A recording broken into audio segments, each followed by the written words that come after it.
es que nosotros en este ratico que tenemos aprendamos como médicos cuáles son esas recomendaciones nutricionales que le vamos a dar a los pacientes. ¿Y por qué es tan importante? Porque nosotros como médicos tenemos el deber de acompañar a nuestros pacientes de una forma mucho más responsable y tratar de no solamente decirles como unas recomendaciones muy genéricas, ¿cierto? Como, ah, bueno, si haga dieta o come menos carbohidratos, pero a la hora del té, cuando el paciente sale del consultorio, de pronto va a estar un poco perdido de saber qué es comer menos carbohidratos, sobre todo porque para los pacientes ellos generalmente asocian carbohidratos solamente con harinas. Entonces también tenemos que empezar a ser muy conscientes de qué es lo que les vamos a recomendar a los pacientes, porque en gran medida de eso depende el éxito de los tratamientos que nosotros vayamos a tener con nuestros pacientes.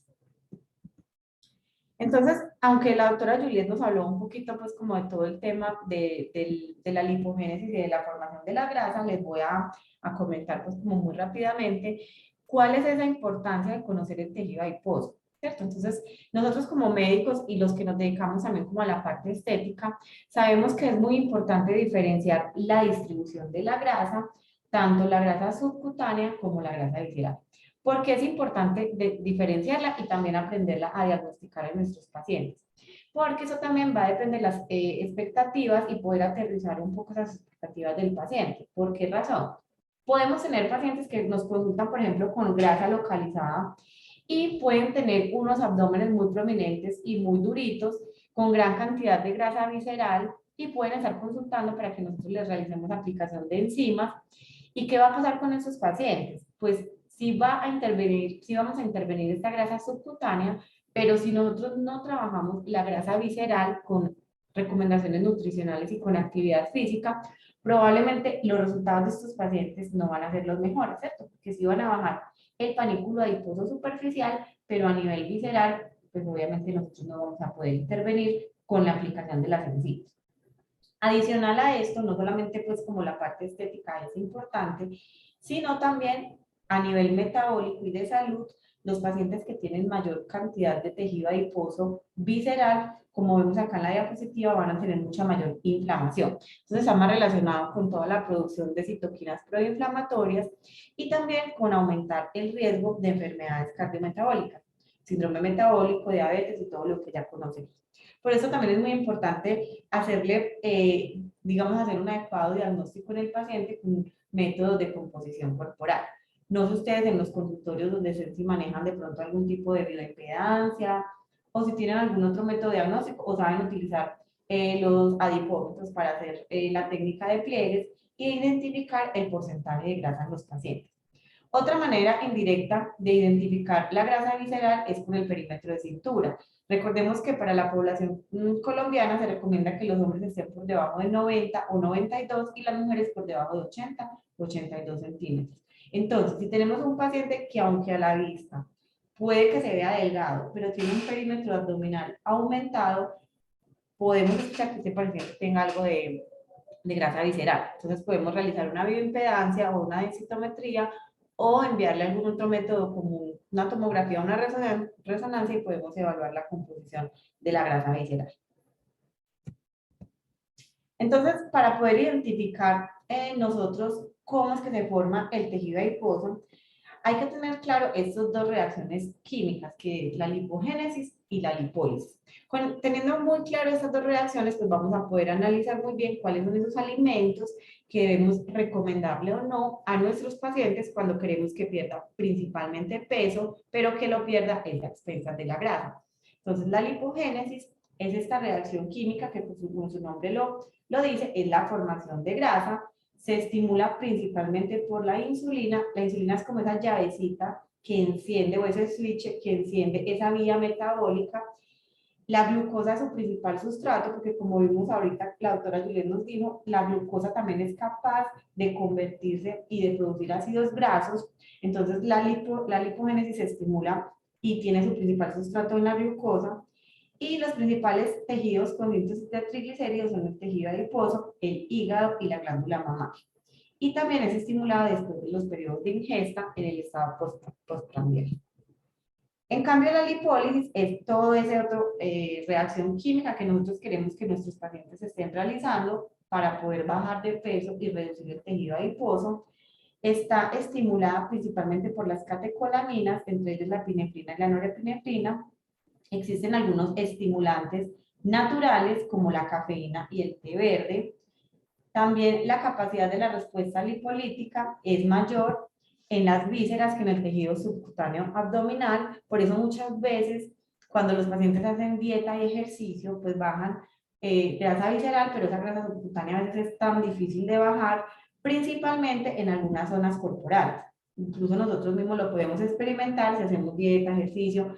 Tenemos zonas del cuerpo donde nosotros llamamos que es como grasa rebelde, en la región de la espalda o en la región de la cintura o en el vientre bajo o en la pierna, que está que es como muy rebelde a la reducción de grasa a expensas de dieta y ejercicio. Y esto se da principalmente por los tipos de receptores que están expresados en estas zonas, en los adipocitos, que hacen que sean mucho más resistentes a esos efectos lipolíticos.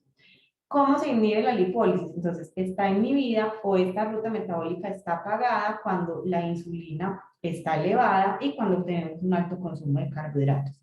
Entonces, por eso es que es tan importante tener en cuenta el consumo de carbohidratos cuando queremos ya sea inhibir o estimular la lipólisis, y por eso las recomendaciones nutricionales de nuestros pacientes deben ser no solamente una dieta baja en carbohidratos, sino también una dieta que sea con restricción calórica. Ya lo vamos a ver más adelante. Y acá entonces les voy a presentar algunos productos que nos pueden ayudar para estimular esta vía lipolítica y de qué manera actúan en nuestras células y en nuestro metabolismo. Entonces miren acá, tenemos la comparación de las dos rutas metabólicas. Vemos aquí la lipogénesis y vemos la lipólisis. Entonces miren cómo esta lipogénesis está estimulada cuando la insulina está elevada. Los principales sustratos para formar los triglicéridos, recuerden que como decía la doctora Juliet, el adipocito adentro se está llenando, se va llenando, se va llenando, se va llenando con triglicéridos.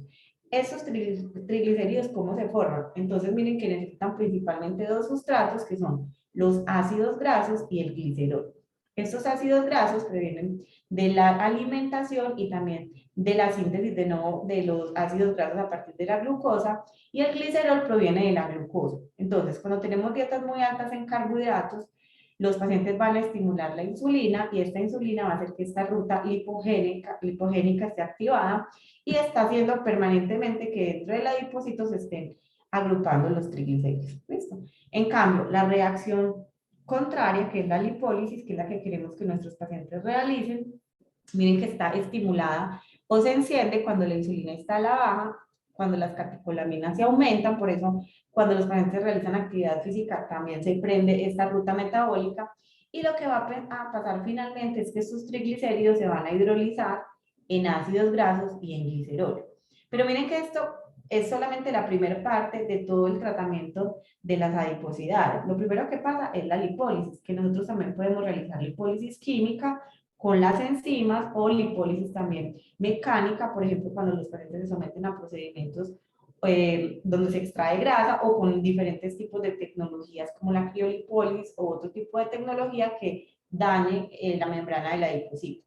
Pero estos ácidos grasos que salen del adipocito los tenemos que terminar de gastar, por decirlo de alguna manera, y de convertirlos en energía, porque si no, esto finalmente se puede volver a reagrupar y a formar nuevamente triglicéridos. Entonces vemos aquí cómo podemos terminar nosotros como toda la ruta metabólica de la destrucción de estos adipocitos. Entonces vemos aquí cómo la lipólisis está estimulada por la adrenalina, hormona de crecimiento, toda la vía de las catecolaminas. Está inhibida, está activada cuando la insulina está a la baja o está negativa. Estos triglicéridos se van a hidrolizar en ácidos grasos y en glicerol. Estos ácidos grasos van a salir al torrente sanguíneo, van a estar subidos en la albúmina, que es como un carrito que los va a transportar por toda la sangre, y finalmente va a llegar al músculo y a los diferentes tejidos, principalmente el músculo, porque el músculo es muy rico en mitocondrias, y en las mitocondrias es donde vamos a realizar el proceso de beta oxidación. Por eso es que los pacientes dicen, o nosotros también pues mencionamos muchas veces, que hay que quemar esa grasa, pero realmente ese proceso se llama beta oxidación y se da principalmente en la mitocondria. Ya cuando esos ácidos grasos entran aquí a la mitocondria, van a producir energía y pues ya obviamente va a producirse finalmente oxígeno y dióxido de carbono y agua. Entonces, finalmente, así es que terminamos todo el proceso. ¿Qué necesitamos? Que el paciente estimule estas mitocondrias. ¿Cómo las podemos activar? Haciendo actividad física, ¿cierto? Y esos ácidos grasos, y perdón, el glicerol que sale del adipocito, porque recuerden que los triglicéridos salen ácidos grasos por un lado y el glicerol por el otro lado, se va a almacenar en el hígado en forma de glucógeno, y este glucógeno, cuando ya empieza pues como a sobrepasar la capacidad de almacenamiento principalmente en el hígado, va a producir almacenamiento de grasa y va a producir hígado graso. ¿Listo? ¿Alguien? Carlina levantó la mano.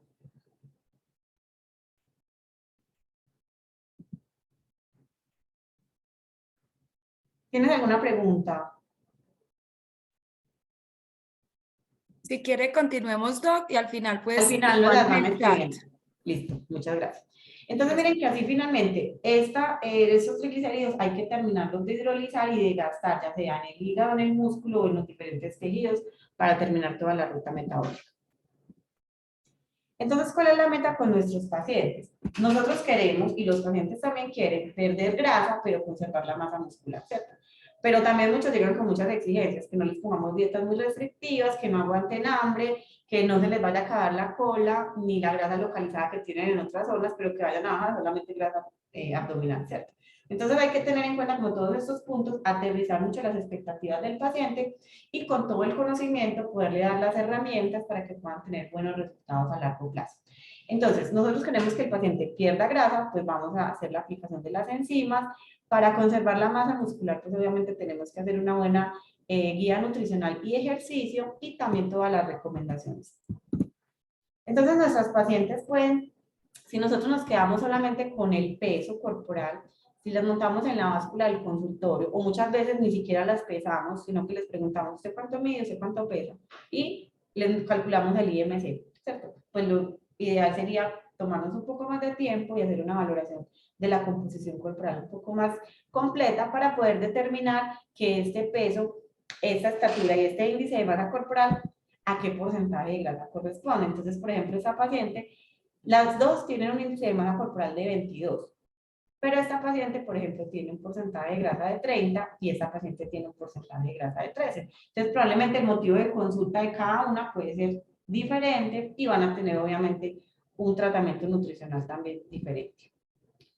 ¿Qué dicen las guías o los diferentes estudios? Entonces, cuando nosotros queremos perder grasa, las recomendaciones nutricionales debe siempre haber restricción calórica. Si ustedes comparan los diferentes estudios donde comparan dieta cetogénica, ayuno intermitente, dieta de los puntos, dieta mediterránea, dieta de los colores, dieta de todas las dietas que puedan existir, finalmente llegan a la conclusión que los pacientes pierden peso porque están sometidos a restricción calórica. ¿Qué es la restricción calórica? Es que el paciente coma menos calorías de las que necesita. Entonces siempre debemos hacer que nuestro paciente esté en restricción calórica. Pero acá es donde está, digamos, nuestra recomendación. No es solamente que el paciente cuente calorías, sino poder saber cuánto le vamos a dar de proteína y cuánto le vamos a dar de carbohidrato. Porque las guías sí muestran que existe mayor, digamos, pérdida de tejido graso cuando las dietas son más bajas en carbohidrato y más altas en proteína. ¿Listo? Entonces la recomendación nutricional debe ser acompañada. Restricción calórica con adecuado consumo de proteína y disminución de los carbohidratos. En la parte de la estética, pues la aplicación de las enzimas que ya la doctora Julián nos enseñó. Y en los suplementos podemos utilizar suplementos que tienen base en cafeína, L-carnitina, faseolamina y glucomanal. Dentro de estos todos tienen, digamos, evidencia. También sabemos que en la parte farmacológica existen medicamentos para el tratamiento del peso, que no los vamos a mencionar hoy, pero que también los podemos encontrar en las diferentes guías, donde ustedes también se pueden apoyar de la parte farmacológica para trabajar el tema del peso en los pacientes. Y dentro de la actividad física, entonces las recomendaciones de las guías dicen que debemos hacer un entrenamiento enfocado en fuerza y también actividad cardiovascular. Ustedes pueden hacer actividades de larga duración y baja intensidad, como es la actividad aeróbica lenta, o actividades de corta duración y alta intensidad, como el cardio HIIT. ¿Qué es lo importante? Tratar de que el paciente tenga digamos, una compensación entre ambas, pues los dos tipos de actividad física. Pero si nosotros queremos estimular la beta-oxidación, que como sabemos se da principalmente en las mitocondrias y en el músculo, pues si tenemos más masa muscular, vamos a tener más mitocondrias disponibles para que el paciente esté activando esa beta-oxidación, esté oxidando grasa mucho más rápido. ¿Listo? Entonces siempre es muy importante que el paciente siempre haga actividad física de fuerza y ojalá pueda ir incrementando las cargas a medida que va avanzando con su entrenamiento. Les recomiendo siempre que estén acompañados de un especialista en actividad física, ¿cierto? Entonces puede ser o un médico deportólogo, o ustedes pueden tener pues como un fisioterapeuta o alguien que pueda pues acompañarlos en esa prescripción del ejercicio. Entonces, en la parte de la digestión de los carbohidratos, es muy importante tener en cuenta que cuando nosotros consumimos carbohidratos, existen unas enzimas que son las amilazas, que son las encargadas de hidrolizar y de partir las cadenas de carbohidratos. Esta amilasa se puede, digamos, estimular, obviamente cuando consumimos carbohidratos, sobre todo actúa cuando consumimos carbohidratos complejos. Recordemos que los carbohidratos pueden dividirse en carbohidratos simples, carbohidratos complejos. ¿De qué depende? De la cantidad de azúcares que tengan estas cadenas. Entonces están los monosacáridos, los disacáridos y los polisacáridos. A más larga la cadenita o a más complejo el carbohidrato, pues vamos a tener que hacer más esfuerzo para poder hidrolizarlos y poderlos absorber.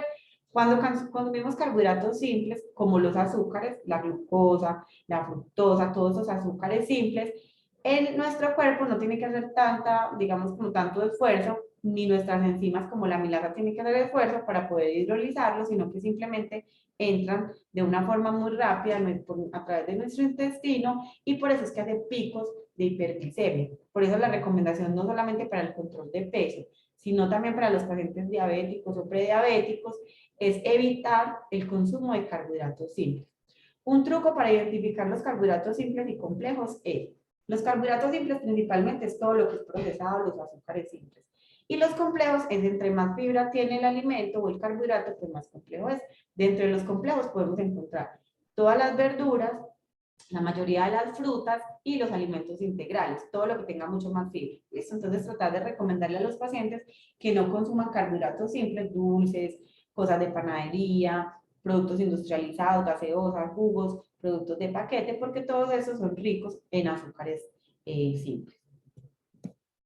Entonces acá existe un suplemento que es el Faseolus vulgaris o la faseolamina, que actúa haciendo una inhibición parcial de la alfa-amilasa. Entonces, ¿qué pasa? Cuando esa alfa-amilasa se inactiva, pues no se va a producir la hidrólisis de los carbohidratos y estos no van a ser absorbidos a nivel digestivo.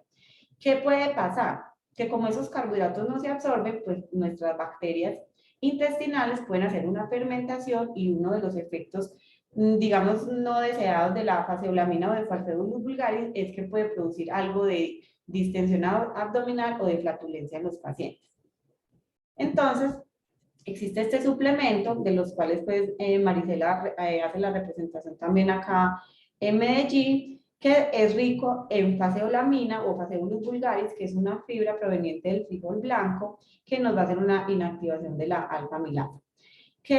Digamos, ¿qué recomendación adicional tiene este Faseolus vulgaris? Que tiene adicional anís estrellado. Entonces, lo que hace el anís es que disminuye la producción de gases y hace que los pacientes no tengan tanta flatulencia o no tengan flatulencia con este componente, porque pueden existir muchos faseolaminas o Faseolus vulgaris en el mercado, pero este principalmente tiene una fórmula especial para evitar pues como el efecto secundario. Se recomienda que se consuma una cápsula antes de cada comida. Tenemos este otro suplemento que nos puede ayudar también en el control del peso y en alcanzar los objetivos de nuestros pacientes y es el chitosan. El chitosan es una fibra que es capaz de absorber hasta 5 veces su peso en agua y por eso cuando los pacientes la consumen en el estómago se va a hidratar y si el paciente consume agua pues se va a hidratar mucho mejor y va a ser como un efecto de bolo y efecto saciante. Al mismo tiempo, el chitosan también por las cargas, por la carga positiva que tiene, va a atraer a la grasa para poderla absorber y poderla eliminar por la vía digestiva. A diferencia del Orlistat, que digamos es uno de los medicamentos también que nosotros conocemos y utilizamos para el tratamiento del sobrepeso y de la obesidad, el chitosan no produce esteatorrea, porque sabemos que el mecanismo de acción del Orlistat es que inhibe la lipasa, entonces al inhibir la lipasa la grasa no se absorbe totalmente y se va a salir, pues, digamos, por la materia fecal. En cambio, el chitosan lo que hace es que genera un bolo que va a disminuir la absorción de la grasa y va a dar al mismo efecto, al mismo tiempo, un efecto saciante en el paciente. La recomendación es que el paciente lo consuma también una cápsula antes de cada comida y ojalá con 2 vasos de agua para que se pueda hidratar adecuadamente y el paciente pueda tener sensación de saciedad y pues obviamente pueda llevar a cabo el plan nutricional que le vamos a dar al paciente. ¿Qué otros componentes tiene? Tiene té verde y tiene centella asiática, que sabemos también que es un drenador. Y acá sabemos que la activación o digamos, el último proceso de la beta oxidación se va a producir en las mitocondrias y existe una proteína que es la carnitina o la L-carnitina, que es la encargada de introducir los ácidos grasos cuando llegan al músculo y a la célula muscular, de introducirla o pasarla dentro de la mitocondria. La L-carnitina es una lanzadera o es un carrito que ayuda a que los ácidos grasos entren al interior de la mitocondria para que ya puedan ser oxidados dentro de la misma. Muchas personas, sí, se recomienda, muchas personas venden L-carnitina o muchas personas toman L-carnitina como si fuera un quemador de grasa. Inclusive miren que nosotros lo utilizamos mucho en los protocolos estéticos, por ejemplo en los cócteles de hidrolipoclasia o en los cócteles reductores, y es precisamente porque esta L-carnitina lo que nos va a ayudar es a acelerar el proceso de beta oxidación. No por sí sola la L-carnitina no hace milagros. Entonces siempre le debemos recomendar al paciente. Tenemos que tener algo que estimule la lipólisis. En este caso, las enzimas, ¿cierto? Estimulamos la lipólisis, estos ácidos grasos van a salir, van a entrar a la mitocondria a través de la L-carnitina y el paciente debe hacer algo de actividad física. Debe caminar o ir al gimnasio, hacer ejercicio para que termine de oxidar esos ácidos grasos y los pueda convertir en energía. ¿Listo? ¿Qué otros productos o qué otras sustancias nos pueden estimular esta vía lipolítica? El té verde y la cafeína. Entonces ustedes también le pueden recomendar al paciente que antes de realizar actividad física tome té verde o tome cafeína para estimular de una manera natural este proceso de lipólisis. Para eso también existe un suplemento que se llama Max Energy, que tiene su principal componente la cafeína, pero también tiene L-carnitina. Y también tiene ginseng. ¿Qué nos va a ayudar? Entonces, la cafeína es un estimulante de la lipólisis, la L-carnitina es un carrito transportador de los ácidos grasos, y el ginseng es un adaptógeno que digamos que en este momento se están dando ya a conocer mucho los adaptógenos, principalmente con todo el tema del cortisol, porque digamos nos estamos dando cuenta, sobre todo desde la medicina funcional, que el estrés y el cortisol generan mayores adiposidades en los pacientes y hacen que los pacientes no bajen de peso muy fácilmente. Y al mismo tiempo, como adaptógeno, ayuda mucho a controlar la ansiedad que tiene el paciente, principalmente por comer. Entonces, la recomendación es decirle al paciente que consuma un suplemento o una cápsula, de una cápsula a 2 cápsulas antes de realizar actividad física. ¿Cuál es la única precaución de este? Este sí tiene como una contraindicación. Y es los pacientes que son sensibles a la cafeína. Entonces, si el paciente cuando toma café le da taquicardia o se acelera o le da dolor de cabeza, pues le vamos a recomendar que no consuma el suplemento, y a los que les produce insomnio el café, que lo tomen en la mañana. Entonces, por ejemplo, si va a hacer ejercicio en la noche, se toma 2 cápsulas por la mañana y puede realizar actividad física en la noche. Entonces, tener en cuenta como esa recomendación. Y finalmente tenemos este que se llama Juglas, que es un drenador linfático. Como sabemos en muchos procesos inestéticos, en las adiposidades, en la celulitis, en procesos postquirúrgicos, tenemos mucha acumulación de líquido y queremos hacer que ese sistema linfático y drenador esté mucho más activo para poder eliminar todas las toxinas y depurar mucho más rápido todos estos desechos celulares. Entonces el Juglas es un drenador principalmente linfático, pero también estimula los sistemas drenadores del cuerpo hepático y renal. Y se recomienda utilizar 30 gotas diluidas en 1 litro de agua, que el paciente se tome esas gotitas todos los días. También ayuda mucho a disminuir el edema, principalmente edema linfático en miembros inferiores, pacientes que tienen problemas circulatorios, también les va a mejorar mucho. Entonces, y en los postquirúrgicos, entonces también lo pueden utilizar. Bueno, entonces acá, teniendo pues como todas estas herramientas y teniendo pues como toda la teoría, ahora sí tenemos que saber, listo, ¿yo qué voy a hacer con toda esta información? ¿Qué le voy a decir al paciente? Solamente que se tome, que se haga las enzimas, que se tome los suplementos y que no coma casi carbohidratos, ¿cierto? Eso es lo que llevamos. Pero la idea es que nosotros le podamos dar una recomendación mucho más puntual al paciente, porque siempre el paciente le va a preguntar a uno, bueno, entonces ¿yo qué voy a comer? ¿Qué voy a desayunar? ¿Qué voy a almorzar? ¿Qué voy a comer durante todo el día?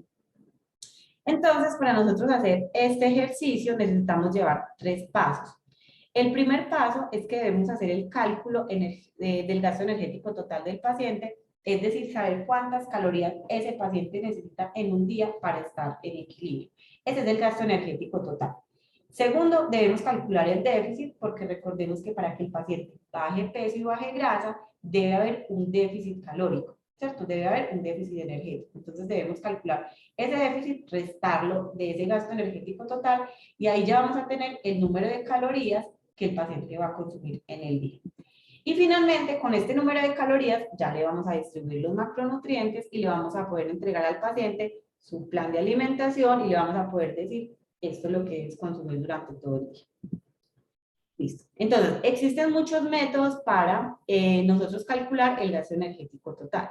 La fórmula que más utilizamos nosotros, que se llama Harris y Benedict, es una fórmula muy larga, ustedes la pueden buscar en internet, pero yo les traigo esta que es mucho más sencilla y es un aproximado también de la fórmula de Harris y Benedict. Entonces, ustedes la calculan muy fácil, el peso del paciente por 22 por el factor de actividad física.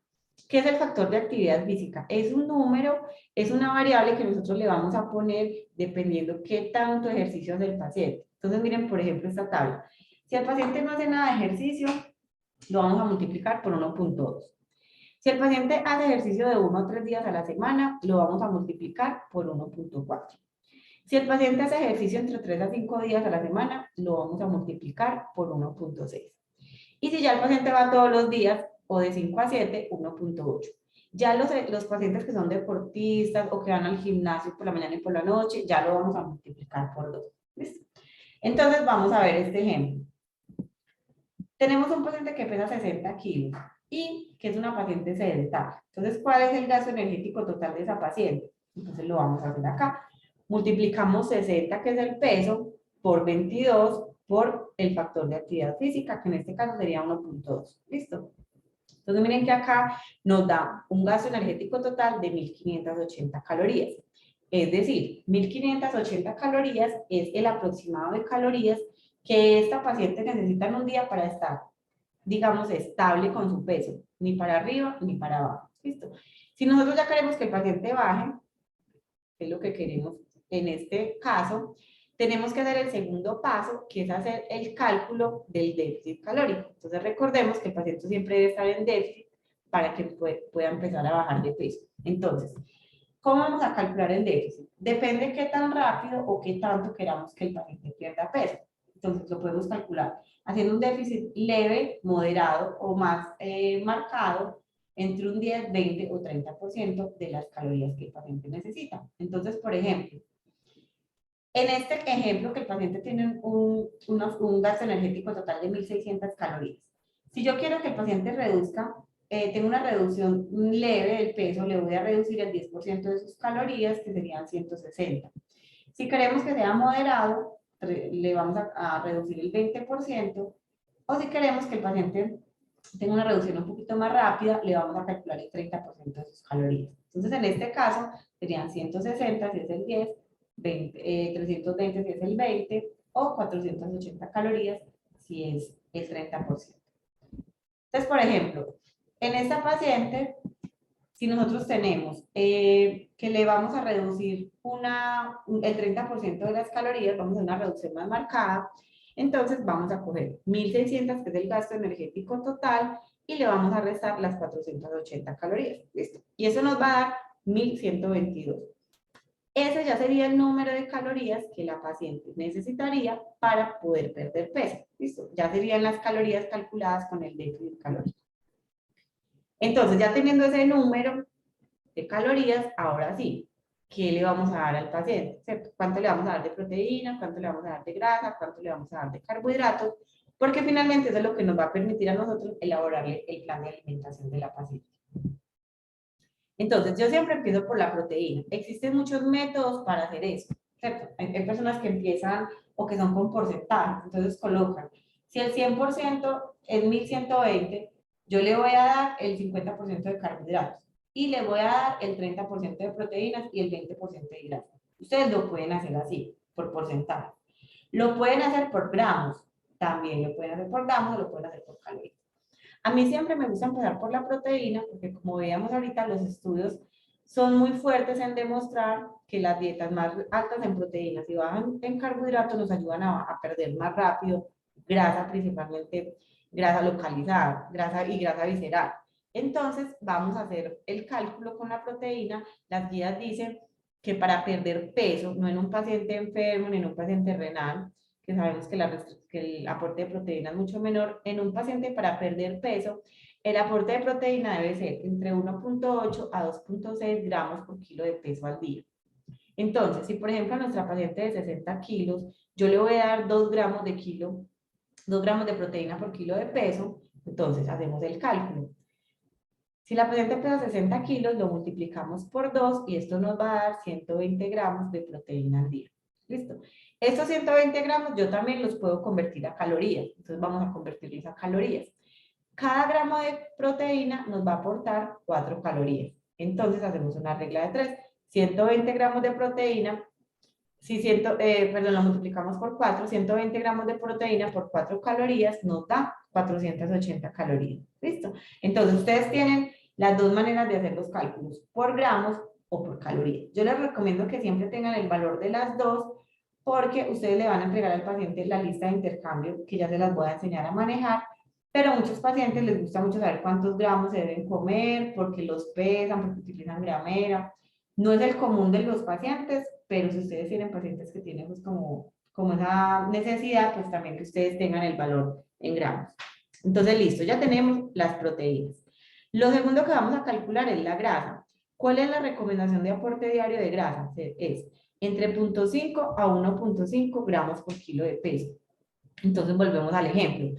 Si nuestro paciente pesa 60 kilos, yo le voy a dar 0.8 gramos. Ustedes le pueden dar 1 o le pueden dar 0.5, 0.6. Depende también de digamos, de la individualidad de cada persona y también de qué tanta restricción en carbohidratos le quieran hacer. Entre más alto es el valor de grasa, menor carbohidratos pues le va a quedar, menor cantidad de calorías les va a quedar al final para hacerle el ajuste de los carbohidratos. Entonces, si este paciente pesa 60 kilos, yo le voy a dar 0.8 gramos, entonces esto lo multiplicamos y nos da 48 gramos de grasa al día. ¿Listo? Vamos bien hasta acá. Y luego lo vamos a pasar a calorías igualmente. A diferencia de las proteínas y de los carbohidratos, por cada gramo de grasa yo recibo 9 calorías. Recuerden que las proteínas y los carbohidratos por cada gramo aportan 4 calorías. En cambio la grasa aporta 9 calorías. Entonces lo vamos a multiplicar. 48 gramos lo vamos a multiplicar por 9 y nos va a dar el total de las calorías que es 432 calorías. ¿Listo? Entonces ya tenemos gramos y calorías de las proteínas y de las grasas. Y finalmente vamos a hacer el cálculo de los carbohidratos. Entonces, le vamos a dar de carbohidratos lo que nos quedó de calorías después de haberle hecho el ajuste de las proteínas y de las grasas. Entonces, en este ejemplo, nuestro paciente tiene un déficit ya calculado de calorías en 1120 calorías, de los cuales tenemos de proteína 120 gramos, que equivalen a 480 calorías, 48 gramos de grasa, que equivalen a 432 calorías. Entonces vamos a ver cuántas calorías nos sobraron para los carbohidratos. ¿Listo? Entonces sumamos cuánto tenemos de proteína y de grasa en calorías. Entonces 480 y 432, tenemos 864 calorías de proteína y grasa. Entonces vamos a restarle al total que yo tengo para ver cuántas calorías nos quedaron para los carbohidratos. Entonces, si nosotros tenemos 1120, que es el total de las calorías con la restricción ya calculada, le vamos a restar las 864 calorías de las proteínas y las grasas, y esto nos da un total de 256 calorías. ¿Listo? Miren que acá en el ejercicio los carbohidratos no nos salieron inmediatamente en gramos, sino que nos salieron en calorías. Entonces lo que vamos a hacer es pasarlos a gramos. Si cada gramo de carbohidratos nos aporta 4 calorías, en 256 calorías, ¿cuántos gramos tengo? Entonces lo que hacemos es una división y 256 calorías la vamos a dividir en 4 y nos van a dar los gramos. Entonces serían 64 gramos de carbohidratos. Entonces acá ya tenemos los valores, tanto en gramos como en calorías de los carbohidratos, que serían 256 calorías o 64 gramos. Entonces, esto es el resumen de lo que nosotros le vamos a dar a nuestro paciente. ¿Listo? Entonces tenemos 1120 calorías, de las cuales le vamos a dar 120 gramos de proteína neta, no de proteína pesada. Ya les voy a mostrar que equivalen a 480 calorías. Le vamos a dar 48 gramos de grasa, que equivalen a 432 calorías. Y le vamos a dar 74 gramos de carbohidratos, que equivalen a 256 calorías. ¿Listo? Hasta acá espero que todos me estén entendiendo. De todas maneras, yo al final les voy a dejar mi contacto también por si tienen alguna duda cuando ya ustedes empiecen a hacer el ejercicio. Y les vamos a compartir una herramienta que es la que les voy a enseñar a manejar a continuación, que es la lista de intercambio, para que ustedes puedan hacer estos, digamos, estos planes nutricionales mucho más fácil con los pacientes. Entonces, teniendo ya cuántas calorías le vamos a dar a los pacientes, cuántos gramos y calorías de proteína, carbohidrato y grasa, ahora sí hay que sentarnos a hacerle o a diseñar el plan nutricional del paciente. Entonces, en nuestro paciente, sabemos que son 1120 calorías con el déficit calculado, tenemos los carbohidratos, las proteínas y las grasas. ¿Cómo se las vamos a ajustar al paciente?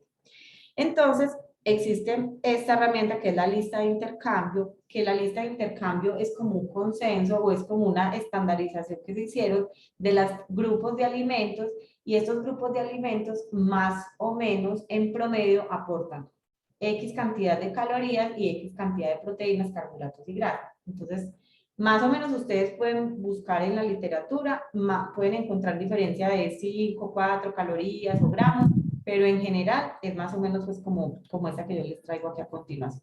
Entonces miren, por ejemplo, los alimentos los podemos agrupar en harinas, verduras y frutas. Yo porque los pinté de azul, porque todos esos hacen parte del grupo de los carbohidratos. Recuerden que los carbohidratos son todos aquellos alimentos que en su molécula tienen azúcares, tienen molécula de azúcar. Entonces, por ejemplo, las frutas tienen fructosa, las verduras también son almidones que tienen mucha fibra, por eso la cantidad de azúcar o la capacidad que tienen de elevar el azúcar en sangre es tan baja, eso se llama el índice glicémico. Y las harinas sí son carbohidratos que contienen mucho más cantidad de azúcares, y por eso tienen mayor capacidad de elevar la glucosa en sangre, tienen mayor índice glicémico. Entonces, esos grupos de alimentos aportan cada uno por calorías, más o menos, por ejemplo, las harinas 140 calorías, las verduras en promedio 25 y las frutas en promedio 60. Eso es un promedio, porque ustedes si se sientan a mirar alimento por alimento, pueden obviamente encontrar diferencias. Por ejemplo, encontrar que las fresas tienen mucho menos calorías, por ejemplo, que el banano, ¿cierto? Pero más o menos en la cantidad es que se equiparan o se distribuyen esas diferencias para hacer que la lista de intercambio sea una herramienta muy fácil de llevar para los pacientes y para nosotros poder hacer como estos cálculos. Los lácteos son alimentos también que son compuestos porque tienen como un poquito, si ustedes ven aquí como la composición en gramos, miren que los lácteos tienen proteínas, carbohidratos y lípidos, ¿cierto? Entonces miren que también, por ejemplo, muchos pacientes pueden no consumir muchas harinas, pero consumen mucha leche. Entonces se toman el café con leche o el chocolate en la mañana en leche, un capuchino al mediodía, un yogur en la tarde y otro café con leche por la noche. Si se toman 4 porciones de leche, ¿cuántos gramos de carbohidratos solamente en esas bebidas está consumiendo el paciente? Y muchas veces el paciente no hace la lectura o no conoce que esos alimentos pueden elevarle su glucosa. Y ya sabemos la glucosa con la insulina, todo lo que tiene que ver en el metabolismo de los lípidos, ¿cierto? Bueno, vemos aquí, por ejemplo, que las carnes, que es todo lo que es pollo, pescado, todos esos alimentos en promedio por porción aportan 160 calorías, depende también el tipo de carne, obviamente si la carne es magra, O si ya la carne tiene mucho contenido de grasa o el chicharrón, por ejemplo, pues obviamente la cantidad de calorías por porción va a ser mayor. Los sustitutos, que en este grupo están todo lo que son huevo, jamón, queso, todos esos alimentos por porción aportan en promedio 80 calorías y las grasas aportan más o menos 90. Entonces, ustedes distribuyen por grupo de alimentos y le colocan las calorías. Pero acá, entonces, vamos a hacer la distribución al paciente. Entonces, por ejemplo, de harinas yo le voy a colocar al paciente una, de verduras le voy a colocar dos. Entonces, miren que acá voy a ir colocando en la tablita. De lácteos le vamos a colocar cero, porque yo no quiero gastarme estos 10 gramos de carbohidrato en una leche, pero si ustedes tienen un paciente que definitivamente le dicen que le hace mucha falta la leche, pueden negociar con el paciente y, por ejemplo, decirle, entonces cómete, por decir algo, solamente media harina en la mañana y te tomas medio pocillo de leche, ¿cierto? Lo pueden ir como organizando así. Si ustedes suman la cantidad de calorías, por ejemplo, en los carbohidratos, se van a dar cuenta que tenemos 250 calorías, ¿cierto? Entre 140, 25 por 2, sería 100 y 60. Y miren que la cantidad de carbohidratos lo tenemos estimado en 256. Entonces miren que ahí pues, no nos pasamos mucho. Obviamente los cálculos siempre son aproximados. Si ustedes se sientan a hacerlo que les cuadre perfectamente, se sacan un ojo, pero se puede hacer, ¿cierto? Lo importante es que el paciente siempre esté en déficit. Mientras el paciente esté por debajo de sus requerimientos energéticos, pues ustedes van a ver que el paciente va a bajar de peso. Listo. Luego seguimos aquí con las proteínas. Entonces miren que yo al paciente le coloqué dos, porque estoy pensando en colocarle, por ejemplo, una en el almuerzo, una en la cena. La cantidad de calorías, bueno, y los sustitutos que también son alimentos ricos en proteína, como el huevo, el jamón y el queso, le voy a colocar dos para colocarles, por ejemplo, en el desayuno. Y el cálculo total de calorías, entonces serían 160 por 2 y 80 por 2 nos da 480. Y finalmente las grasas, tenemos que darle 432. Si ustedes ven aquí, con las grasas como, digamos, es un grupo como solito, ustedes pueden calcular muy fácil las porciones, sabiendo que cada porción de grasa tiene 90 calorías, entonces ustedes pueden dividir 432 en 90 y nos da más o menos 5 porciones. Entonces, 5 porciones por 90 calorías nos da 450. Miren que acá yo me pasé un poquito de las calorías que tenía aproximadas, pero como las de los carbohidratos me dio un poquito menos, entonces vamos a hacer el total y miren que nos da 1168. Si ustedes ven acá, está un poquito por encima de 1120, pero como nosotros al paciente le hicimos un cálculo de un déficit del 30%, pues todavía seguimos estando muy por debajo. Entonces vamos a trabajar con 1168. ¿Listo? Entonces, ya esto lo vamos a acomodar en esta herramienta, que es la herramienta que ustedes van a recibir, se las vamos a hacer llegar para que ustedes la manejen con sus pacientes. Ustedes la pueden imprimir, la pueden adaptar a sus consultorios, pues aquí tenemos la de nosotros, pues que tiene el logo de nosotros, pero ustedes la pueden personalizar para sus consultorios. Entonces, acá nosotros vamos a hacer esta tablita que hicimos anteriormente, la vamos a pasar acá. Entonces, recordemos, este es nuestro resumen. Un total de 1168 calorías. ¿Listo? ¿Qué le vamos a dar al paciente? Una harina, dos verduras, una fruta, no le vamos a poner lácteos, le vamos a poner dos carnes, dos sustitutos y 5 grasas. Entonces, miren que acá es muy chévere porque ustedes no tienen que estar aprendiéndose o matándose para decirle al paciente cuántos gramos de banano, de fresa, se tienen que comer, sino que aquí está ya estandarizado las porciones por equivalencias. Entonces, por ejemplo, en unidades, en porciones, en cucharadas, en pocillos, es mucho más fácil que el paciente pueda, pues, como aplicar esto en la casa, ¿cierto? Y no tener una gramera, pues, para hacer el cálculo. Entonces, le vamos a acomodar lo que le hicimos al paciente. Entonces, le vamos a colocar una harina. Yo generalmente le pregunto siempre al paciente en dónde le hace más falta la harina. Entonces hay gente que dice que por favor que no le vaya a quitar la arepa, que no puede vivir sin comer arepa. Entonces yo digo, listo, no vamos a pelear, cómase la harina del desayuno, ¿cierto? Sobre todo en este caso que estamos con una dieta muy restrictiva en carbohidratos. Si por ejemplo ustedes tienen un paciente que le gusta mucho el arroz y que no, o la papa y no puede vivir sin la papa, entonces usted le dice, listo, cómase la harina en el almuerzo, no pelee con el paciente y le deja su harina en el almuerzo.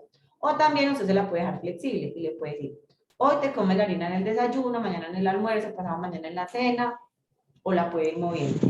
Pero digamos que en este caso se la vamos a dejar en el desayuno. Luego le vamos a colocar las verduras en el almuerzo y le vamos a poner otra porción de verduras en la cena. ¿Listo? Entonces miren que aquí ya llevamos esto. Y le vamos a colocar la fruta. Hay pacientes que no les gusta comer fruta en la media mañana, les da pereza, no tienen tiempo. Entonces ustedes le pueden decir al paciente, tranquilo, se la puede comer en el desayuno o la puede mover para la tarde o inclusive en la noche. Eso de que comer fruta en la noche es engorda, eso es un mito. O sea, lo importante es el conteo total de calorías que yo le estoy haciendo al paciente y obviamente también la distribución y la carga glicémica total de esa distribución de las calorías del paciente. Entonces, que se coma la fruta donde se la quiera comer, pero bueno, digamos que acá se la vamos a poner en la media mañana. Listo. Ya luego empezamos con las proteínas. Entonces, aquí a este paciente le vamos a dar 2 porciones de carnes, una en el almuerzo y otra en la cena, y le vamos a dar 2 sustitutos. Entonces, miren aquí que en el cajoncito donde dice queso sustituto, ustedes tienen aquí huevo, jamón, queso, quesito, cuajada y se lo vamos a colocar en el desayuno. ¿Listo? Y luego vamos a empezar con las grasas. Entonces miren que yo de grasa le coloqué 5 al paciente. Entonces le voy a dar una en el desayuno, 2 en el almuerzo, una en la tarde, en la cena. Entonces miren que aquí tengo 4. ¿Dónde más le voy a acomodar una grasa? Entonces le voy a colocar en el algo una grasa, porque ustedes ven aquí, por ejemplo, el maní, y los frutos secos son alimentos también que son compuestos, tienen un poquito de grasa, pero también tienen proteína. Entonces, le vamos a meter como una grasa y se lo vamos a dejar en el área.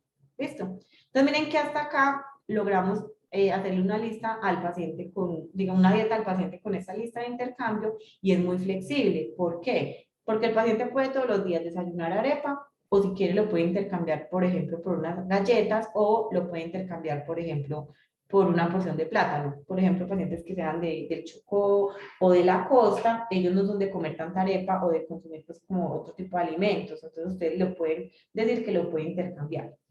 ¿Qué es importante? Recuerden el índice glicémico y los carbohidratos simples. Entonces, sí tratar de que el paciente no consuma muchos carbohidratos procesados, almojábana, buñuelo, todos los productos de panadería, dulces y todo esto, porque obviamente eso nos va a estimular mucho más la insulina en el paciente. ¿Listo? Entonces miren que con esta herramienta podemos hacer el cálculo con la restricción y esta es la dieta que le vamos a entregar al paciente para que el paciente pueda tener buenos resultados con los tratamientos corporales, en este caso las enzimas, y que el paciente pueda tener muchos mejores resultados a largo plazo. Listo. Acá les dejo mis contactos, este es mi Instagram y mi número de WhatsApp.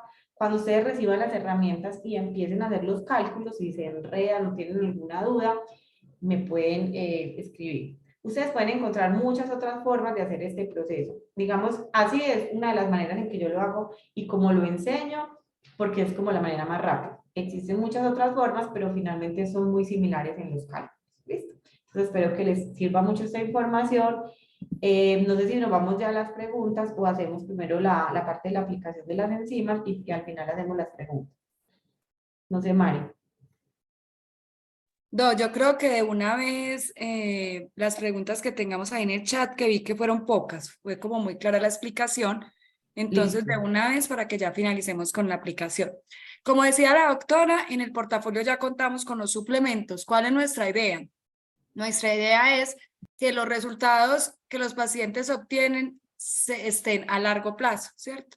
Y que no solamente cuando el paciente va y le aplican las enzimas y el paciente quedó muy bien, pero a los 2 meses tiene que regresar porque ya el efecto se le fue. Entonces, que sea algo como muy completo. Recuerden que es no carb, no gras, más energy y junglas, que es el drenante. Entonces, acá están los productos de los suplementos totalmente naturales. Entonces, sí, doctora, contestemos entonces las preguntas que de pronto hay en el chat, que como le digo, eran más bien pocas.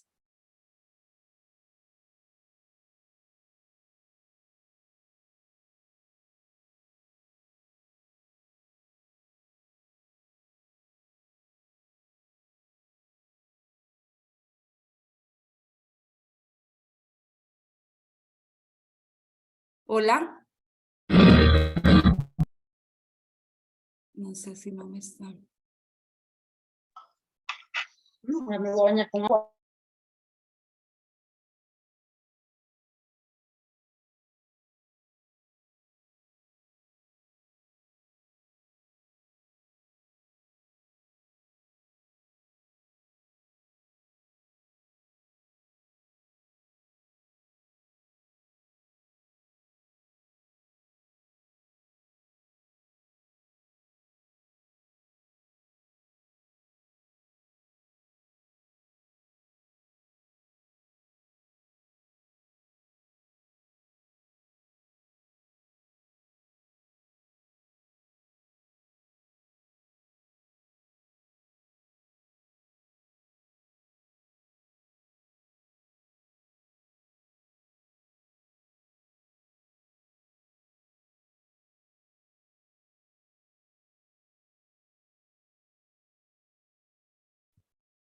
Ok, Doc, entonces miremos por acá las preguntas.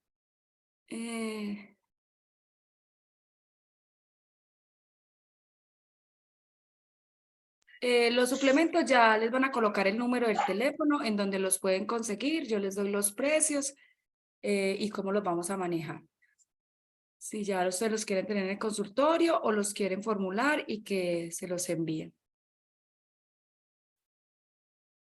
De todas maneras, María, aquí es importante que en toda la parte como de la guía del uso de los suplementos y del manejo nutricional, yo los puedo asesorar con mucho gusto. Entonces, cuando ustedes los adquieren a través de Marisela, cualquier duda, pregunta, cualquier cosa en el protocolo del manejo nutricional, yo directamente me encargo de resolver las dudas. Entonces, a través de Mari, o pues ustedes ya tienen mi contacto directo, me pueden contactar. ¿Listo?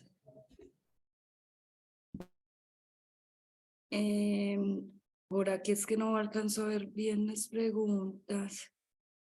Doc, ¿podría hacer una pregunta?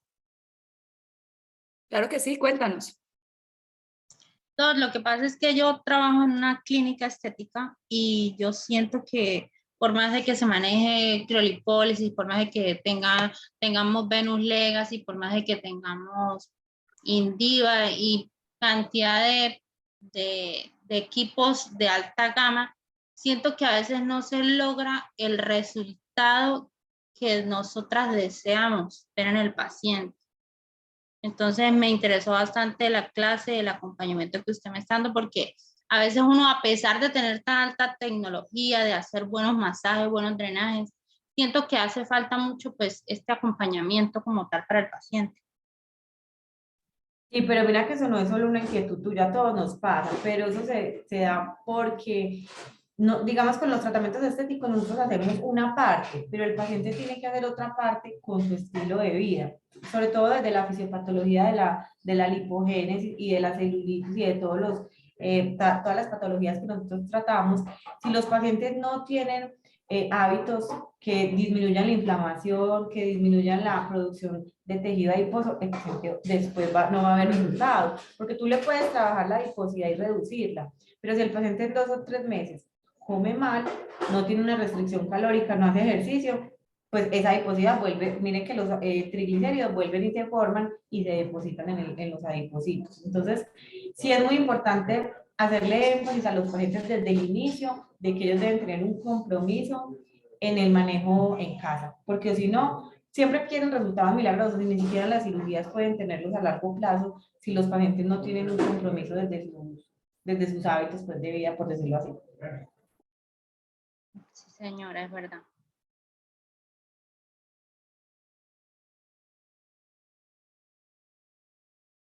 Por acá nos hacen una pregunta. ¿En el ayuno intermitente se aplica estas calorías en el tiempo que debe? Ay, se me fue. En el tiempo que debe recibir los alimentos. Listo, Mari, muchas gracias. Esa pregunta es muy importante porque el ayuno intermitente tiene mucha evidencia para muchas cosas. Disminuye el envejecimiento, disminuye la inflamación y en cuestión de peso sirve siempre y cuando el paciente haga restricción calórica. Entonces ustedes lo que deben hacer es, con esa restricción calórica que aprendieron a calcular, ustedes le acomodan esas calorías en la ventana de alimentación y ya hacen el cálculo del ayuno, ya sea de 16 horas, de 18, de 20, pues ya las horas que ustedes le calculen al paciente, pero el paciente siempre debe estar en déficit calórico para lograr hacer una reducción de peso, porque si no, pues obviamente el paciente va a tener muchos beneficios del ayuno, pero no va a haber resultados con el peso. Por eso hay mucha gente que dice que ayuna y que no ve resultados, que no rebaja o que no tiene resultados con el peso. Estos los pueden consumir los diabéticos. Sí, si el paciente no, o sea, el NOCAR inclusive es un suplemento indicado a los pacientes que tienen diabetes o tienen prediabetes o tienen hiperinsulinemia, porque recuerden que por el mecanismo de acción disminuye la absorción de carbohidratos, entonces también ayuda a controlar la hemoglobina glicosilada, no hay ningún problema, lo pueden usar. Ya nos preguntaban por acá. ¿Nos pueden compartir los protocolos? Claro que sí, estaremos enviando. Y como decía la doctora, también la lista de intercambio las tenemos a su disposición en el momento que vayan adquiriendo como los productos. Ya tenemos el contacto allí. El primer medicamento ya te respondieron. Creo que esas eran las preguntas.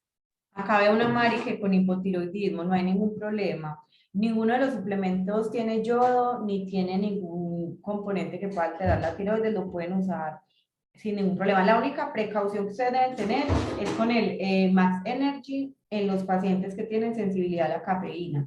De resto lo pueden utilizar en mujeres, bueno, obviamente en embarazo no, pero en mujeres lactantes lo pueden utilizar, en pacientes diabéticos, hipertensos, con cualquier otra enfermedad pues autoinmune, lo pueden utilizar sin ningún problema. ¿Por cuánto tiempo el uso de los productos? No, ustedes lo pueden utilizar hasta que el paciente tenga pues como una reducción en el peso. Inclusive el NOSCAR y el NOGRAS, o sea, ya después de que el paciente llega como a su peso o a su porcentaje de grasa ideal, lo que por ejemplo nosotros hacemos es que les dejamos el NOSCAR y el NOGRAS para por ejemplo los fines de semana o las salidas de vacaciones, como en esos periodos donde el paciente se expone como a comidas un poco más abundantes o más hipercalóricas. Yo siempre se los mando para que puedan hacer como un control de esas calorías que ingieren sin que se vayan a volver a subir de peso. Entonces, lo utilizan constante, o sea, antes de cada comida, durante el tratamiento que ustedes estén haciendo a los pacientes. Y ya después que el paciente logra el objetivo, se los dejo de mantenimiento. Yo les digo, manténgalo en el bolso o en el carro. Y cuando vayas a comer por fuera o alguna comida que contenga muchas calorías, los consumes antes de esa comida. Ya los dejas es como para eventualmente como consumir.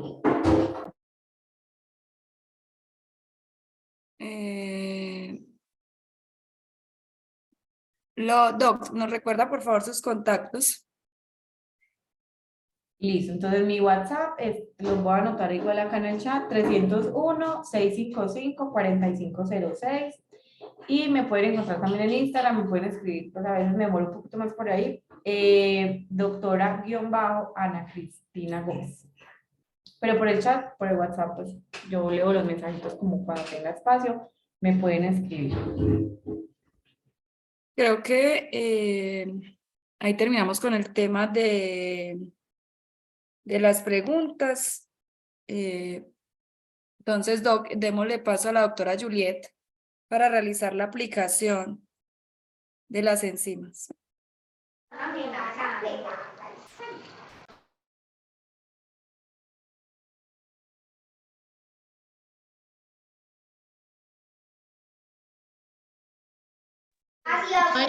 Mari, me voy a salir de este y voy a ingresar por el celular para poder ver. Bueno. Ok, Doc.